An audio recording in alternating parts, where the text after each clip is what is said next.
Tribunal Supremo Electoral instaló la mesa de actualización. ¿Qué va a pasar con esta normativa? ¿Qué sugerencias de parte de diferentes sectores se hará para la LEP? Todo esto lo vamos a discutir con la etiqueta SF Reformas, pero antes lo dejo con la nota del día. La Comisión de Actualización y Modernización Electoral es una innovación dispuesta en el artículo 256 bis de la Ley Electoral y de Partidos Políticos, la cual busca contar con un espacio para evaluar las pasadas elecciones y proponer reformas, planteamientos que serán enviados por organizaciones sociales.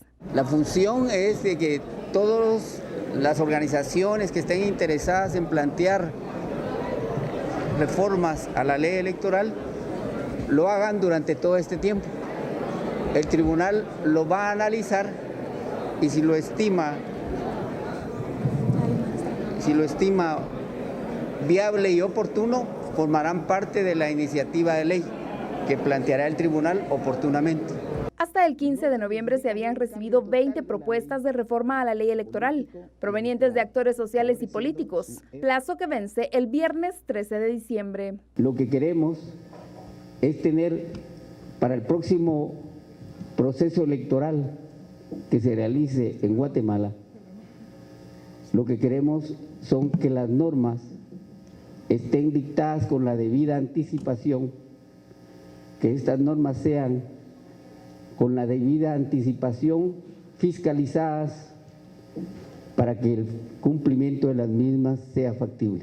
Lo que pretende este mecanismo es impulsar la participación ciudadana en el proceso de la comisión, para lo cual se ha creado el sitio de internet came2019.tse.org.gt, en el cual están disponibles todas las propuestas y documentos que se han recibido o generado. Por una Guatemala en paz, Diana Cabrera y Eric Ávila. Este día se conformó la mesa de actualización de la ley electoral y modernización electoral, así le llama el Tribunal Supremo Electoral a este lugar, a este espacio de propuestas para discutir mejoras en las reformas a la ley electoral de partidos políticos. De eso hablaremos esta noche con la etiqueta SF Reformas. Para profundizar en este tema tenemos con nosotros por este lado nuestro analista Estuardo Zapeta. Muy buenas noches, Estuardo, ¿qué tal? Y por acá nos acompaña Luis Guillermo Velázquez, politólogo. ¿Qué tal, Luis Guillermo? Buenas noches. Comencemos con el tema, ya lo habíamos hablado con anticipación, de la expectativa de la famosa CAME, la mesa de actualización, en un espacio donde se va a discutir qué funcionó, qué puede funcionar mejor, qué fue tal vez una aplicación errónea de las reformas de 2016 y luego ver si se ratifican estos cambios en el Congreso de la República. ¿Cuáles son los retos más grandes que enfrenta la llamada CAME? Luis Guillermo. Primero, que derivado de la propuesta haya voluntad política de los actores políticos que estén en esta CAME y luego estén legislando en el Congreso. Eso en principio. De ahí, como segundo punto, me parece que es abordar los temas estructurales, que no sea una ley de actualización, sino una reforma profunda al modelo de partidos políticos, empezando con el modelo de financiamiento político electoral y continuado con la democratización de los partidos políticos, la instauración de primarias, de otros mecanismos, no solo de rendición de cuentas, sino de participación política, que los partidos comiencen a hacer desde la norma verdaderas instituciones de representación y participación política, y no lo que hemos visto hasta hoy, desde 1985 a la fecha, un escaparate de los mafiosos para poder llevar al Congreso de la República sus temas, sus intereses y sus necesidades. Cuando hablamos de revisar la ley electoral de partidos políticos, sobre todo las reformas de 2016, ¿hay que ver solo la ley o también la cultura política y cómo se aplican estas reformas? Bueno, hay que ver los dos y hay que ver también, hasta la economía política también, tenemos que entrarle aquí. Creo que la propuesta que salga aquí, si es que sale alguna propuesta, pasará obviamente por el análisis, uno, de cuáles fueron los resultados de 2016, de los cambios a la ley en el 2016, pero dos, pasará también por qué se va a presentar, si es que se presenta algo, por ejemplo, a los nuevos cambios que se harían a la ley electoral o mejoramiento. Ahí habrá que ver qué es lo que sale. A mí lo que me sorprendió, y ayer lo discutíamos precisamente, es que de las 20 propuestas que tuvieron hasta el viernes, creo que a las 3 de la tarde cerraba y hasta ese momento solo un partido político había presentado una suerte de propuesta y no había más. Sí había, por ejemplo, de medios de comunicación, sí había de sindicatos, había de asociaciones de mujeres, había de grupos indígenas, había de ONGs, pero no hubo más de partidos políticos. Los que tienen que decidir, y mi lectura de esto es que quienes tienen que decidir son los menos interesados en hacer el cambio. Y eso le pega exactamente al otro que dijiste, que es la cultura política. Una vez no cambie la cultura política, y yo creo que no tanto de los partidos, sino nuestra, para que presionemos a los partidos políticos, entonces los partidos políticos no van a ver necesidad de cambiar la normativa. Y ahí es donde viene este juego de por qué lado presionamos más, si por el lado del cambio cultural o por el lado del cambio a la ley. Pero el cambio a la ley solo no es... No tiene la fuerza suficiente y un cambio cultural lleva tiempo. Entonces, ¿cómo empatamos los dos en esta propuesta? Para mí, primero, lo que sí valoro enormemente es que hay una discusión. Eso es que se está hablando del tema, que se está hablando del tema y que los resultados de no hablar del tema nosotros ya los hemos tenido básicamente desde los cambios que han habido, ya en las olas de cambios a la ley electoral y de partidos políticos. Pero hablar no es suficiente. Lo siguiente es la acción. Y si digamos, el interlocutor, que serían aquí los partidos políticos y el Congreso, existe entonces el deseo, el cambio que tendrían ellos que hacer y si están dispuestos a legislar por ese cambio.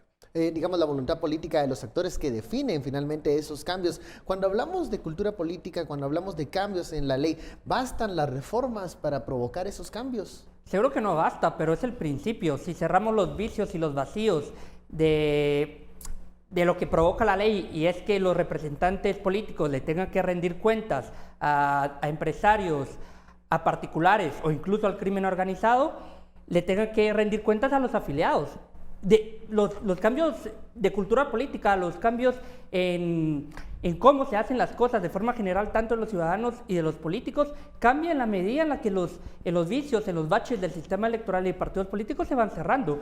Ahora, si tenemos una ley como la actual, que lo que procura es toda una serie de incentivos perversos que después se convierten en leyes, evidentemente no vamos a ver cambios si solo estamos enfocados en otras aristas de la ley electoral que no son las fundamentales, las estructurales. Si nos concentramos, repito, en una reforma profunda al modelo de financiamiento, vamos a hacer que los diputados le rindan cuentas a los afiliados, a sus votantes, a los partidos políticos, al Tribunal Supremo Electoral y no, como sucede ahora, intereses particulares, empresariales y de crimen organizado que van desde lo ilegítimo hasta lo ilícito, de lo legítimo, pero también a lo ilícito, ¿verdad? Luis Guillermo, ¿qué le dices a aquellas voces escépticas que dicen, bueno, echa la ley, echa la maña, siempre hay una forma de burlar la ley? En el caso del financiamiento, que ha sido uno de los objetos o de los puntos más discutidos y que se abordó en las reformas de 2016, ¿es suficiente estos cambios? ¿Hay que profundizar más o hay que cambiar el modelo de financiamiento? Cambiar el modelo de financiamiento es toral, como lo he dicho, y también lo es defender a aquellas instituciones que han hecho bien su trabajo en la fiscalización. Es decir, queremos que los partidos políticos no reciban dinero negro, pero se le echa a la CICIG, se le quita dientes a la FESI, cuando se trata de delitos de corrupción de mayor alcance, o a la Fiscalía de Delitos Electorales. Hemos visto cómo han salido sus fiscales prácticamente del país porque han sido perseguidos. Entonces, también es una cuestión de coherencia y de honestidad intelectual. Que vengan los diputados a decir de que los cambios legales no son suficientes es perverso cuando se han encargado de echar a las instituciones que hacen bien su trabajo. Entonces, no solo es una cuestión normativa, claro está, también es una cuestión de defensa de la institucionalidad pública que sí funciona y a la vez es un mayor involucramiento de los actores políticos, tanto partidarios como de la ciudadanía. Que creo que a raíz de 2015 ha ido creciendo. En este momento parece con la CAME que no se ha visto de esa forma, pero hay que entender también el contexto. Hay cambio de magistrados el próximo año, entonces creo que cuando entren los nuevos magistrados, esta CAME va a tomar mayor relevancia porque los resultados que genere ya van a tener también mayor traducción política, en un primer momento como propuesta y posteriormente en la negociación parlamentaria. En momentos en donde ya, en esta llamada época post-CICIG, en donde el Ministerio Público está sorteando diferentes amenazas a su independencia, ¿Crees, Estuardo, que se va a profundizar en el tema del financiamiento, siendo este uno de los puntos que trastocó a varias de las agrupaciones políticas? Mira, primero no vamos a atender muchas de las organizaciones políticas de las que estamos hablando hoy. O por lo menos en proceso de cancelación. Sí, en proceso de cancelación. Creo que va a ser una de las preocupaciones centrales de cada organización política. No desaparecer. Esa va a ser una lucha. La misma UNE está ahora en esa lucha de no desaparecer. FCN también está en esa lucha de no desaparecer. Tiene algunos privilegios no desaparecer, como tener una bancada, tener un jefe de bancada, tener algo que decir en el Congreso de la República. El financiamiento, por supuesto que va a ser siempre... Mira, el financiamiento es siempre un lío. Aquí, en Estados Unidos, en Rusia, en todos lados, siempre. ¿Por qué es un punto tan vulnerable dentro de la política? Porque es... Mira, la política al final es un juego de intereses. Es un juego de intereses. Ajá. Y yo creo que solo en la mente perversa, en la mente negra, oscura, en la mente más mala del mundo, algún ingenuo pensará que la política es lo más bello y lo más precioso y así que los ángeles y querubines están ahí. No, en la política no hay lealtades, solo hay intereses. Entonces, cada quien va a buscar su interés. Tan interés tiene, se critica que tal grupo tiene intereses, pero la ONG tal también tiene intereses. No sé qué, pero la fundación tal también tiene intereses. Y tiene intereses, sí. Los medios también hay intereses ahí. O sea, tampoco no podemos ahorita salir a lucir o a hipócritamente virginidades que no existen. Sino al contrario, tenemos que ser claros. Yo soy de la idea que entre menos restricciones hay, está mejor. Porque entonces hay menos incentivos. Es como las aduanas, ¿verdad? Ayer discutíamos el contrabando. Pero entonces ese va a ser tema aquí y no lo han podido... Ha sido bien difícil resolverlo casi en la mayoría de países. Unos van por el modelo estatal, otros van por el modelo mixto, otros se van por el modelo privado, otros se van por el modelo de requisitos mínimos, digamos, hasta tal cantidad de dinero. Pero entonces... ¿Por qué? Una de las dificultades, primero, porque cuesta fiscalizar. Fiscalizarlo es muy caro. Segundo, para hacer política se necesita dinero. Yo no sé quién también en su mente torcida cree que para hacer política no se necesita dinero. Se necesita dinero para hacer política. Si no son, digamos, no son seres humanos ni fantasmas los que vuelan ahí haciendo política. Se necesita, aunque sea para ir de un lado a otro, se necesita dinero. ¿Quién va a poner ese dinero? Si lo pone alguien, que es un cacique. Si lo pone aquel, que son sus intereses. Y si lo pone un montón de gente, que esos van a tener una ley especial. Entonces, ¿cómo se media entre todos estos actores? Va a ser siempre un lío. Ese siempre va a ser un lío. Hay algo que es cierto. Hay varios intereses que se persiguen. Los incentivos para eso puede ser algo que se pueda discutir y debatir. ¿Qué incentivos hay de financiar un partido político? ¿Cómo financiar un partido político? Es evidente que el dinero es tan importante en la política que hay que regularlo y ponerle topes. ¿Por qué importa? Porque lo que buscan muchas élites es capturar la democracia, capturar el Estado. Y por eso, y la única vía para hacerlo, o la vía más fácil, mejor dicho, es por el financiamiento electoral. Y por eso muchas organizaciones quieren desviar siempre el debate electoral, de reformas electorales, a, por ejemplo, los listados abiertos. Ese es un tema secundario, no fundamental de la ley. Además de que por cierto, los listados abiertos ha fracasado en Chile, está fracasando en El Salvador. Entonces creo que tenemos que ser honestos y hablar de lo fundamental y de lo importante. ¿Qué esquemas vamos a querer? A mí me parece, en principio como propuesta, que el 80% financiamiento público es beneficioso y el 20% restante privado y con sus límites internos, que no hayan financistas mayoritarios. Porque si hay dentro del 20% financistas mayoritarios, siempre van a tener la voz cantante en el partido político, en la propuesta de ley, en el financiamiento a los políticos. Entonces tenemos que ver aquellos modelos que existen, como en el Uruguay, por ejemplo, donde la mayor parte es público, pero también de los ciudadanos, y donde la participación del capital privado per se es menor y casi inexistente el del crimen organizado. Si nos enfocamos en esos modelos de cuotas, de límites, hay oportunidad real. Pero repito, es que parece que lo que no quieren es hablar de eso, porque posteriormente nos llevan a las mesas de actualización como la CAME o a las mesas de debate, a hablar de temas periféricos que son importantes para una ley electoral porque no son fundamentales y que no nos van a recuperar el Estado capturado. Vamos a la pausa, regresamos con más de este tema, SF Reformas.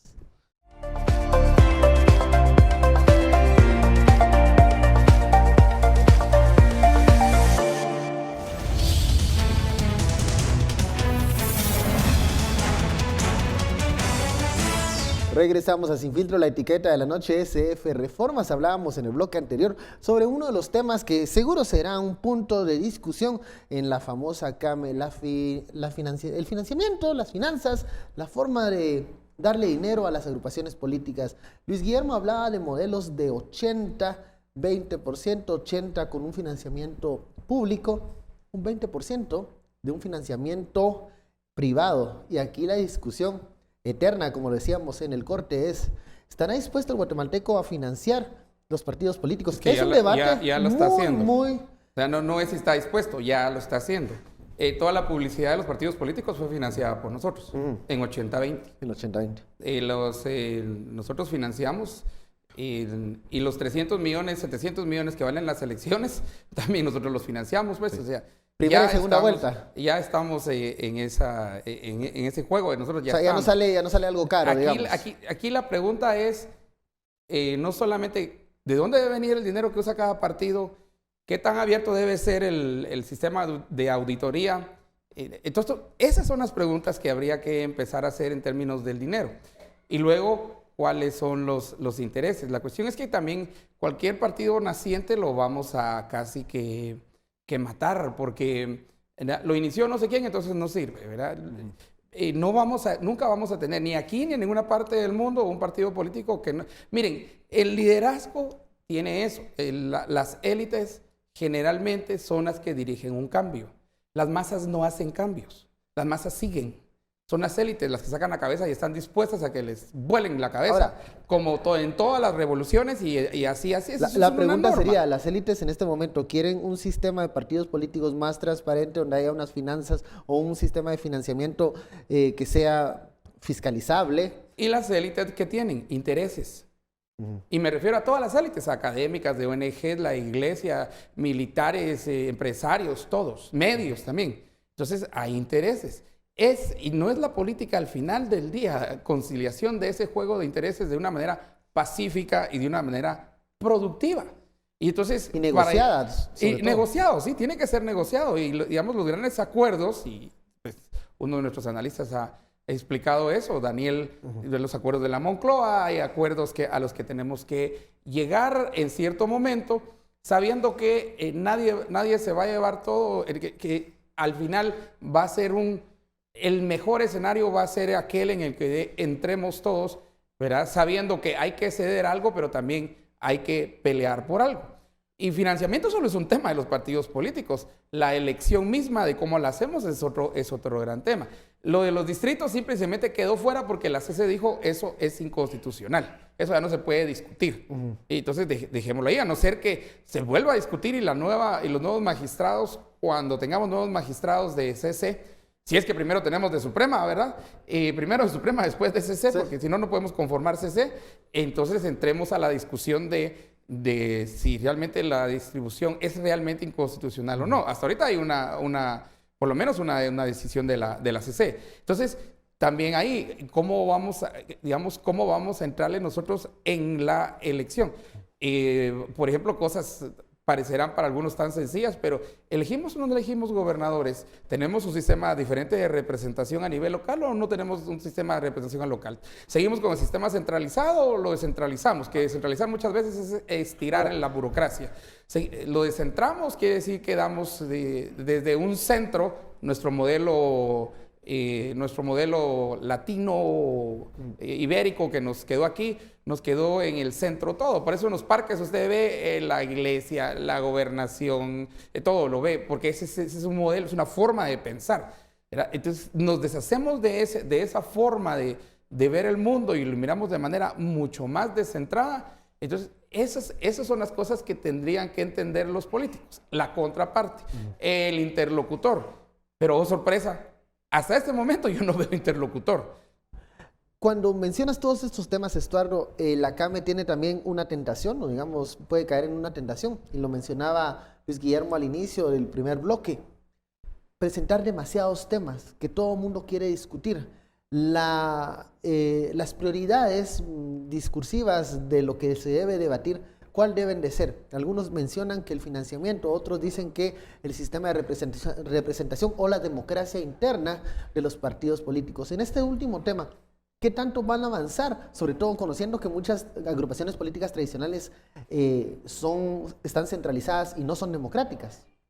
Primero es muy importante aclarar que el cambio de modelo de financiamiento tiene que ir acompañado con la democratización de los partidos, porque los ciudadanos también se tienen que sentir identificados con una agrupación que ellos quieran aportarle para su crecimiento y demás. Ahora bien, para que las iniciativas como la CAME funcionen necesitan de atención de la sociedad. Y aquí diciendo profundamente con Estuardo, porque me parece una perspectiva crítica decir que las élites son las que hacen los cambios. La lucha por la democracia, la lucha por el voto de las mujeres, la lucha por los derechos sociales, la hizo la gente. Y las élites se vieron obligadas tras espada y la pared para ir aceptando e incorporando ciertos cambios, cuando no fueron rupturistas de una vez por todas. Entonces creo que la sociedad juega un papel fundamental. Desmovilizarla es lo que genera después, posteriormente, que la discusión y la implementación de reformas solo beneficien a unos pocos y no a las grandes mayorías. Y es un tema fundamental que precisamente las élites hacen. En la medida en que la ciudadanía no está incorporada, no está atenta de los procesos sociales de su país, lo que termina haciendo es toda una serie de dádivas y de mecanismos para poder privilegiar siempre a los pocos que tienen acaparado el Estado repartido, ¿verdad? Y aquí una vez más también dentro de las reformas me parece que la representación territorial también es muy importante para combatir este parcelamiento del Estado que estoy hablando. En la medida que hayan representantes territoriales, podemos combatir esa repartición que han hecho las élites del territorio, tanto económica como políticamente. Cuando hablamos de elementos para mejorar la representatividad en la aplicación de la ley electoral y de partidos políticos, siempre se habla del tema de barreras de entradas. También va a ser otro de los puntos que se van a discutir. ¿Cuántas firmas, cuántas adhesiones debe tener un partido político para ser considerado como tal? Algunos dicen que deben de ser pocas porque ahí emerge, digamos, una unión de voluntades, una participación ciudadana, mientras otros dicen que para fortalecer el sistema de partidos políticos tiene que haber representación física en varios municipios y también varios afiliados o adherentes. Parece dos visiones. Sí. Yo creo que una beneficia más a las agrupaciones políticas que ya existen, porque ya han pasado esos trámites. ¿Qué sucede con las nuevas agrupaciones políticas que se quieren formar y que ven en los requisitos un valladar de obstáculos infranqueables?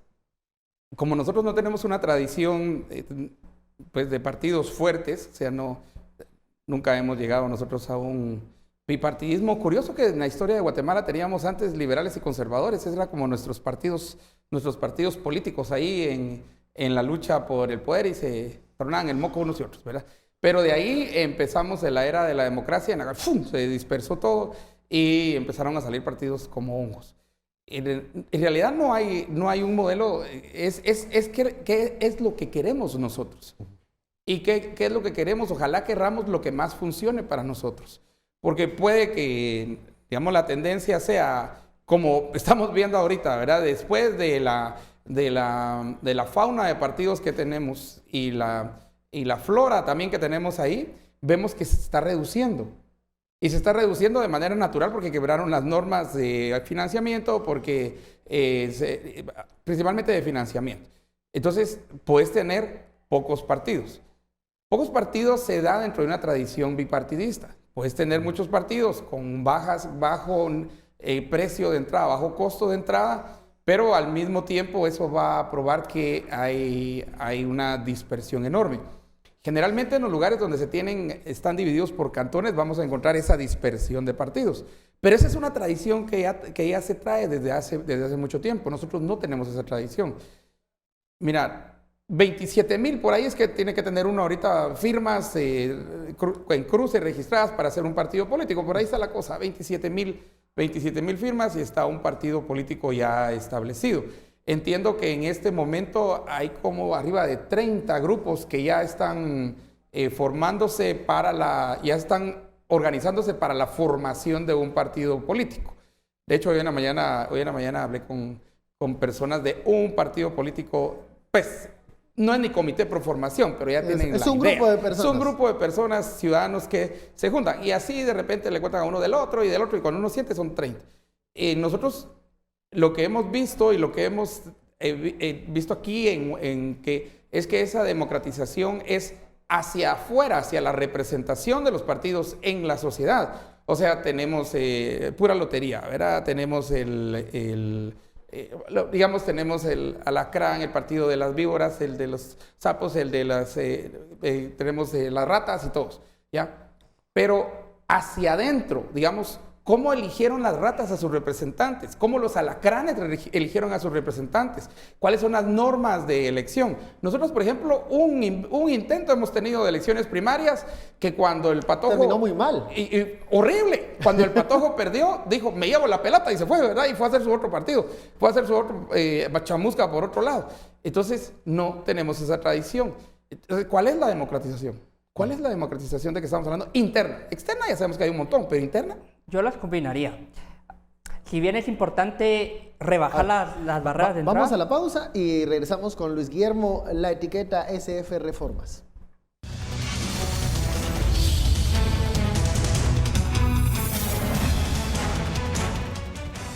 Regresamos a Sin Filtro, la etiqueta SF Reformas, y tiene la palabra Luis Guillermo. Sí, decía que si bien es importante reducir las barreras de entrada para que la gente pueda hacer política partidaria, también es importante la presencia territorial, porque queremos partidos institucionalizados, fuertes, con trayectoria. Entonces hay que apostarle a un modelo de partidos distritales, no como los comités cívicos, porque la misma ley los obliga a desaparecer, sino donde los partidos puedan, según su identidad territorial, su identidad ideológica, su identidad política y programática, construirse a partir de ahí y participar en las municipales o en las... Justo porque la Constitución también lo establece, cada vez pensar más en distritos metropolitanos, participar en elecciones metropolitanas. Son cambios incluso también que nos llevan a la esfera constitucional, pero que son muy importantes para mejorar la representatividad política. Pero no me quedaría hasta ahí, porque la representatividad política se agota cuando a la persona dejó de satisfacerle la forma en la que conduce el líder político o su representante sus circunstancias. Pueden ser legítimas o ilegítimas, pueden ser lícitas o ilícitas. Entonces también hay que apostarle a los modelos de participación política, no solo primarias, sino también cabildos abiertos, en los procesos de políticas públicas, en las iniciativas de ley, pero no como se realiza en muchas ocasiones, que es yendo a buscar a los grupos, específicamente quienes tienen una cierta trayectoria dentro de la sociedad civil organizada, sino ampliar las bases de participación. Eso es fundamental y es una cuestión que hemos visto con mayor, para no hablar solo de Europa, digamos que lo hemos visto en México, en Argentina, por ejemplo, en Brasil no digamos, donde desde el barrio los niños, los jóvenes se involucran en las situaciones, en los problemas comunes, y cuando se comienzan a resolver problemas de comunidad y se van avanzando hacia niveles más altos, pues lo que vamos a tener es gente interesada en la transformación del Estado, en la recuperación de nuestra democracia, en el combate a aquellos grupos de poder que saquean sistemáticamente el Estado y que viven felices con ello, y por eso no quieren hablar de los temas fundamentales en la ley electoral. Cuando hablamos también de la CAME y de los temas que seguramente se van a discutir ahí, está el tema de los medios de comunicación y de la pauta y de la propaganda y la campaña. Aquí escuchamos en Sin Filtro algunos candidatos presidenciales que decían que les era imposible dar a conocer sus planes de gobierno, sobre todo los que participaban por primera vez, porque no tenían, pues digamos, canales o espacios donde dar a conocer sus planes de gobierno. Y otros decían que esa normativa estaba creada para favorecer a los candidatos que ya habían participado en una o dos elecciones. ¿Qué discusión o qué debate se va a tener con los medios de comunicación, sobre todo con la unidad de medios que estuvo en el ojo del huracán muchas veces, para mejorar estos aspectos? Mira, otra vez regresamos a punto central del sistema electoral en Guatemala, auditoría. Y vuelvo a repetir algo que hemos criticado fuertemente, que como el recuento final ya de pagos a medios de comunicación dio que hubo canales a los que se les pagó, ¿no?, varias decenas de millones del dinero dedicado a la propaganda de los partidos políticos, pero no se hizo la auditoría para ver si realmente la publicidad o la propaganda de los partidos políticos estuvo a tiempo, o salió a tiempo o no salió a tiempo. También creo que una discusión acerca de las redes sociales, las cuales igual mucha prohibición puede haber de redes sociales, pero las redes sociales como son es tu red, es mi muro. Yo puedo poner en mi muro lo que a mí se me dé la gana, ¿verdad? Entonces ahí, o en mi Twitter, o en mi, no sé, en Wicker, o en todas las redes que yo utilice, Signal, ¿verdad? Puedo poner lo que yo quiera porque ese es mi muro. Y hasta nosotros en tono de broma, viendo a Mark Zuckerberg haciendo cola para presentar su propuesta de uso de Facebook en las elecciones de Guatemala, ¿verdad? Yo creo que ahí eso lo tenemos que repensar. Ahora, el papel que juegan los medios, creo que lo vimos en estas elecciones. Yo creo que no deben irse por eso de que a unos sí, a otros tal vez no, y a qué no sé qué. Si lo quitan, quítenlo. Y si lo déjenlo abierto. No se pueden ir así como medias tintas, medias. Aquel medio es como medio condescendiente. Entonces sí, aquellos son los dominantes. Entonces también no pueden irse en esas. Si lo van a poner, déjenlo abierto para todos. Si lo van a quitar, quítenlo, cero, o propaganda. Si al final la política en realidad es casi como, diría alguien, es como el evangelio, se hace a pie, se hace de lugar en lugar. Lo que hacen los medios y lo que hace la comunicación masiva, más media, es solo reforzar mensajes que ya se dieron a nivel de pie, pero la infantería es lo más importante. Sé que puede haber publicidad aérea y todo lo que querás, pero esto de salir. Creo que sí van a tener que entrar a una revisión muy profunda del modelo que tenemos, del algoritmo que tenemos en distribución de propaganda. Los espacios. Y también, miren, la principal razón por la que muchos medios no entramos a cotizar ni a ver si caían migajas ahí del Tribunal Supremo Electoral es porque nosotros teníamos que financiar el 80% de los partidos políticos. Esa es la razón. Entonces, esa fue la razón básica. Y no la escondamos porque así es. Muchos medios dijimos no vamos a entrar porque queda el pelo que nosotros, lo que le cobramos, le cobramos 100 a esta empresa, 100 a esta empresa, 100 a esta empresa, a aquellos hay que cobrarle 20. Y los otros 80 nosotros los tenemos que poner. Entonces dijimos no. Que no era. No. Y además no fue clara la forma como se hizo. Hasta cuando pagaron vimos cosas. Pero yo creo que, mira, eso ya pasó. Entonces, lo que pasó, sentémonos, analicémoslos, cuáles son las lecciones aprendidas. Hubo equivocación. La equivocación puede ser muy pedagógica, tampoco nos la echemos en saco roto. Podemos aprender de eso, qué cambio se va a querer. Pero yo me diría, o lo abren para todos, o lo cierran totalmente, o no hay medios. Punto. Eso sería más sencillo. ¿Qué va a pasar con ese tema de los medios de comunicación, la pauta? Hay matices. La ley en términos generales me parece buena porque redujo la desigualdad de la presencia mediática de los partidos políticos, lo cual beneficia a partidos políticos medianos y pequeños. Sin embargo, en especificaciones, por ejemplo, la inscripción de los medios de comunicación generó evidentemente problemas. Y también es una cuestión entonces más de aplicación, salvo este caso específico que mencionaba. Y también no ver a los medios de comunicación como la odisea, o como la última trinchera de igualdad de condiciones en la participación electoral, porque los medios de comunicación per se modifican la opinión pública. Entonces, si queremos partidos políticos más cercanos a la gente, tenemos que liberalizar los espacios donde los partidos puedan llegar a la gente. Y por eso los medios de comunicación era muy importante regularlo. Y hay que buscar las formas de pasar de la política de popularidad, que es lo que muchas veces hacen los medios de comunicación, y por eso tanto detestaron estas reformas algunos políticos, porque perdieron su único mecanismo de vinculación con la gente y transformarlo y cambiarlo por una política de base que se acerca a los problemas comunitarios de la gente. Posiblemente, estoy pensando, A ver. fíjate que decir exactamente, yendo hacia nuestro objetivo, que es que permee hacia abajo el interés político, porque al final a usted no le puede importar la ley electoral y todo eso, pero las decisiones del político sí le importan, porque cuando llega al poder decide sobre usted, decide su tasa municipal, decide cuánto va a dar porcentaje de luz, decide el agua, decide las calles, decide el adoquín, decide la escuela, decide el mar. Entonces, sí tiene consecuencias. Y cuando usted no se interesa en eso, usted está condenado, y yo estoy condenado, y todos condenados a ser gobernados por los peores. Entonces, después nos quejamos, pero cuando tenemos la oportunidad no participamos. Posiblemente prohibiendo el uso de medios obligue a aquellos irse a nivel de infantería, como yo le llamo. Los obligue a... Algunos lo hicieron en parte, ¿no? Sí, o sea, salir y caminar las calles. Es que el político también...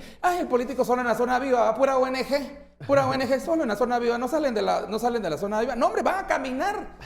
Conozcan dónde quedan Marías. Por eso es importante los temas fundamentales, porque después lo que hacen los políticos y las élites es trasladarle a los costos a la gente y decirle, ¿ustedes votaron así? Sí, pues. Cuando antes fueron posicionados por medios de comunicación con la desigualdad que tenían en presencia mediática y con dinero negro, entonces no se puede ser tan descarado de responsabilizar a la ciudadanía por culpas que son de los representantes políticos y de las élites. ¿Y por qué de las élites? Porque tienen la influencia y una responsabilidad embrionaria en la captura del Estado. Cuando vemos que el trabajo de la CAME, que se ve complejo, es un proceso de socialización donde se van a recibir muchas propuestas, llega al Congreso de la República. Allí el reto es materializar algunas de estas reformas. ¿Crees que solo van a haber algunas propuestas cosméticas que van a ser aceptadas por el próximo Congreso de la República? Esperaría que no, porque hay nuevos protagonismos, nuevos políticos apoyados por este cambio en la actitud del voto, en la responsabilidad, y también ciertas élites que están comenzando a entender que un Estado capturado no les beneficia ni para sus negocios ni para su viabilidad en sociedad. Esperaría yo entonces que a partir de este crecimiento en número de diputados que vienen de propuestas reformistas, progresistas, se hagan las presiones y articulaciones institucionales para posicionar los temas verdaderamente importantes. Siempre está el riesgo que la camarilla que controla el Estado pueda más, pero es una cuestión que creo que va avanzando, a veces lento, mucho más lento de lo que nos gustaría, pero que han habido cambios notorios desde 2015 para acá, y por eso la desesperación de algunos criminales de detener los avances, porque no solo eran avances en lucha contra la corrupción, sino se empezaban a posicionar y a discutir reformas tan importantes como el sistema de justicia, como el Ministerio Público, la ley electoral, y que también en crecimiento iba esta noción de que la corrupción estaba ligada también a servicios esenciales que prestan mejores condiciones de vida para la gente. Entonces, cuando todo esto está entronizado, cuando es parte de un sistema mucho más amplio que repercute en la vida de la gente, pues le genera muchos problemas a los que viven de los privilegios. Entonces, en la medida en que la gente vaya entendiendo que se ha ido logrando algo y que se ha ido avanzando, aunque poco, pero que es necesario seguir articulados, seguir juntos para poder plantear las reformas fundamentales y los cambios en servicios públicos fundamentales también para la vida de las personas, creo que vamos a ver no solo élites más responsables, sino representantes políticos que tienen que atender el clamor de quienes les votaron. Por ahí. A ver, en clave, yo sé que hemos hablado mucho con escepticismo de lo que podemos esperar del próximo Congreso de la República por los antecedentes de otras legislaturas, pero si hablamos en clave positiva, ¿cómo se puede vencer como lo mencionaba Luis Guillermo Cama, ese grupito, Camarilla. esa comunidad de conocedores del Estado, de la vieja política y que saben mover los hilos? ¿Cómo poderlos vencer? Gato viejo, ¿va? Sí. Los gatos viejos que cazan sentados y ahorita están sedientos de ratones nuevos, ¿verdad? Sí. Estos. ¿Cómo podríamos hacer nosotros la forma, creo, fundamental es regresar a los partidos políticos? De ahí la importancia del fortalecimiento interno de los partidos políticos. ¿Qué piensan? ¿Qué creen? ¿Cuál es su ideología? No importa cuál sea, que la tengan clara lo importante. ¿Cuál es su visión? ¿Cuál es su misión? ¿Qué objetivos tienen? ¿Quién los va a lograr? ¿Cómo los va a lograr? ¿Quién va a ser? ¿Quién va a pelear? ¿Quién va a salir? Si cae alguien, ¿cómo lo sacan? Que tengan la jugada clara. Exactamente, que tengan el plan claro los partidos internamente. Si no, el gato viejo se los va a matar a todos. Bueno, vamos a regresarnos con más.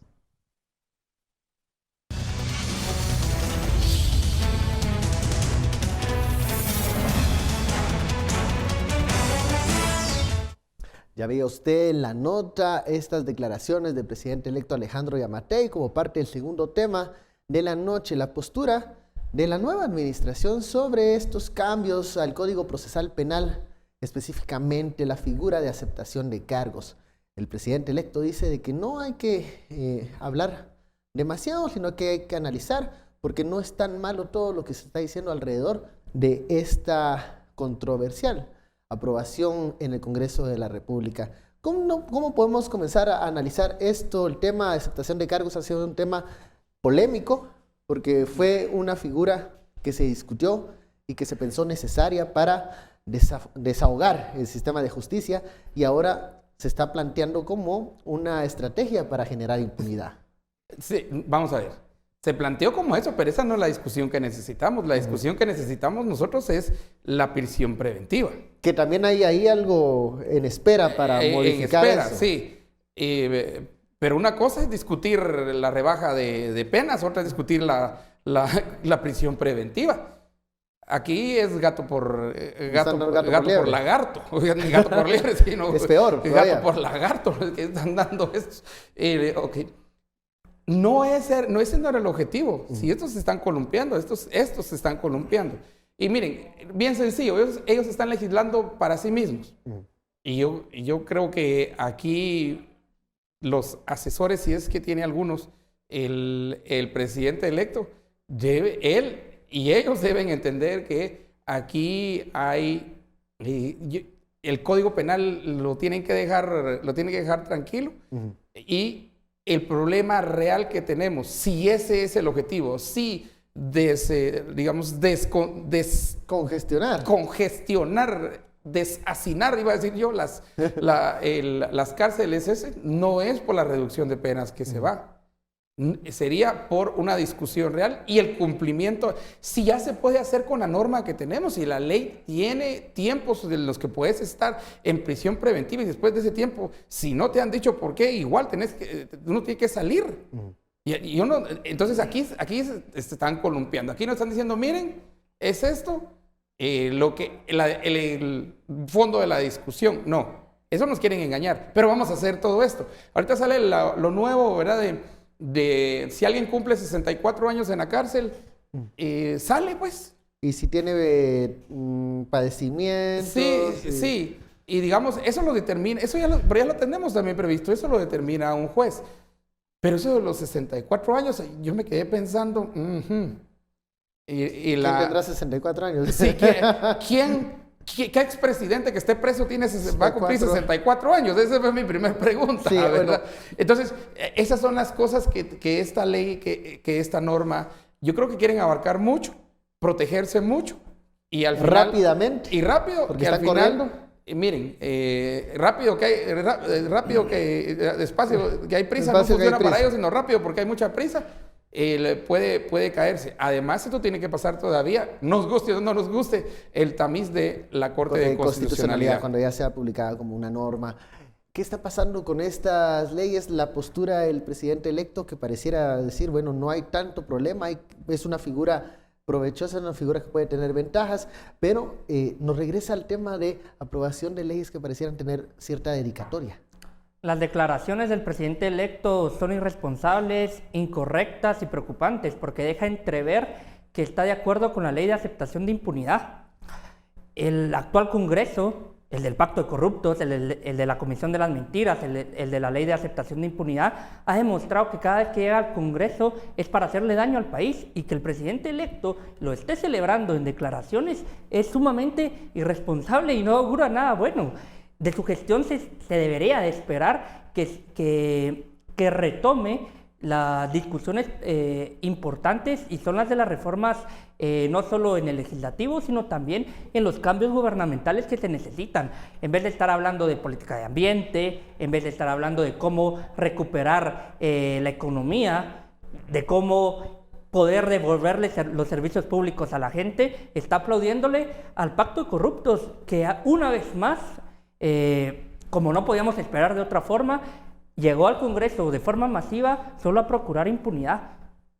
no sé quién asesora al presidente electo, pero está tomando el camino equivocado. Lo he mencionado en otras entrevistas aquí en Sin Filtro, y él tiene una decisión grande que va a afectar el destino de lo que se retomó, comenzó de alguna medida en 2015, y es si profundizar la captura del Estado o recuperar el Estado capturado. Y es muy claro, sus mensajes electorales lo dijeron así, sus decisiones y sus declaraciones de los últimos 3 meses nos han llevado al mismo camino de pensar que tiene más interés en, junto con las mafias, seguir saqueando al Estado y no, por el contrario, entrarle a la recuperación, a las reformas, a la devolución de servicios públicos. Que el presidente electo no quiera colaborar con el país, que no sea un patriota, sino un vividor del Estado, me parece muy preocupante. Cuando hemos escuchado la postura de la fiscal general, que ella con más cautela ha dicho que continúan analizando las modificaciones al Código Procesal Penal, y que en su momento... El MP en su momento se opuso. Y que en su momento ahí se presentarán acciones, o sea, cuando esta ya sea siempre una norma, vigilante, por cierto. Para accionar en contra de esta norma. Que en otro tema ella pide que esa noticia hoy en la tarde, la destitución del ministro de Gobernación. Con la Comisión de las Mentiras también, por ejemplo. Bueno, también accionó para... Fue la primera que accionó en esto. Hemos visto también, que el MP se ha movido en estos temas. Y qué bueno, así tiene que ser, porque el primero que le cortan las manos y los pies es al MP, pues. Lo debilitan. Estas leyes debilitan enormemente, y eso ya la fiscal lo ha dicho, y el FESI lo ha dicho. Estas leyes, el tema central, señoras, señores, es la prisión preventiva. No es si se le baja, se le sube, se alarga, se estira, se encoge la pena.